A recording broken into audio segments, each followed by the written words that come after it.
Doctor Rajasekhar eye hospital, super speciality eye care centre. కంటి ఆపరేషన్లకు చెన్నై, మధురై వెళ్లనవసరం లేకుండా ప్రపంచ స్థాయి ఆధునిక ఆపరేషన్లు ఇప్పుడు మన నెల్లూరులో. సత్యసాయి భజన మందిరం ప్రక్కన 3వ మెయిన్ రోడ్, రామ్మూర్తి నగర్, నెల్లూరు.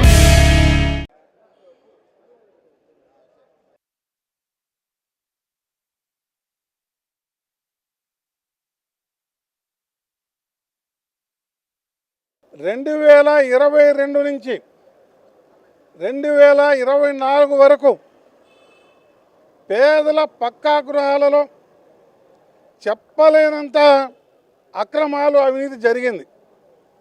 కూటమి ప్రభుత్వం వచ్చిన తర్వాత అవినీతిని, అక్రమాలను సరిదిద్దాల్సి ఉంది. ముఖ్యమంత్రి చంద్రబాబు నాయుడు కానీ, ఉప ముఖ్యమంత్రి పవన్ కళ్యాణ్ కానీ, హౌసింగ్ ఉన్నతాధికారులు కానీ ఏ విధంగా అయినా సరే పేదల ఇళ్ళు లబ్ధిదారులకు పూర్తి చేసి ఇవ్వాలని చెప్పి తాపత్రయపడుతున్నారు. కొత్తగా ఎండీ వచ్చిన తర్వాత నెల్లూరు జిల్లాలో 26,000 థర్డ్ ఆప్షన్ కింద లబ్ధిదారులు కాంట్రాక్టర్ల చేత ఇల్లు కట్టించుకున్నారు. 26,000 ఇళ్లను కూడా ప్రభుత్వం నిలిపివేసి ఉంది.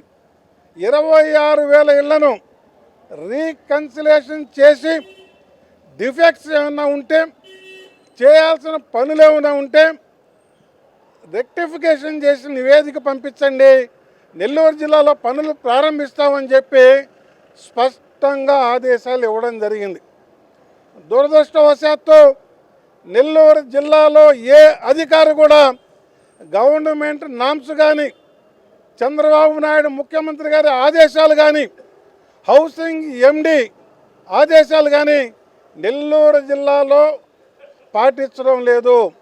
ఎందుకనంటే పాత అవినీతి చేసిన అధికారులందరూ హౌసింగ్ అధికారులే కాబట్టి వాళ్ళను రక్షించుకోవడం కోసంగా వేల టన్నుల సిమెంటు, వందల టన్నుల స్టీల్ దుర్వినియోగంపై అవన్నీ బయటకు వస్తాయి, హౌసింగ్ అధికారుల అవినీతి వల్ల వాళ్ళు ఇబ్బంది పడతారని గవర్నమెంట్ నామ్స్కి వ్యతిరేకంగా వీళ్ళు పనిచేస్తూ ఉన్నారు. ఎట్టి పరిస్థితుల్లో కూడా ఈ ప్రభుత్వం ఈ అధికారులలో పేదల పక్కా గృహాలు నిర్మాణం కావు, స్పష్టంగా చెప్తున్నాం. జిల్లా కలెక్టర్ గారికి చెప్తున్నాం, మీరు సిన్సియర్ ఆఫీసరు, మీరు చొరవ తీసుకొని వాస్తవాలు ఏందో తెలియజేసి ప్రభుత్వానికి నివేదిక పంపాలని చెప్పి భారతీయ జనతా పార్టీ ఈరోజు వారధి కార్యక్రమంలో కలెక్టర్ దృష్టికి తీసుకెళ్తూ ఉన్నాం.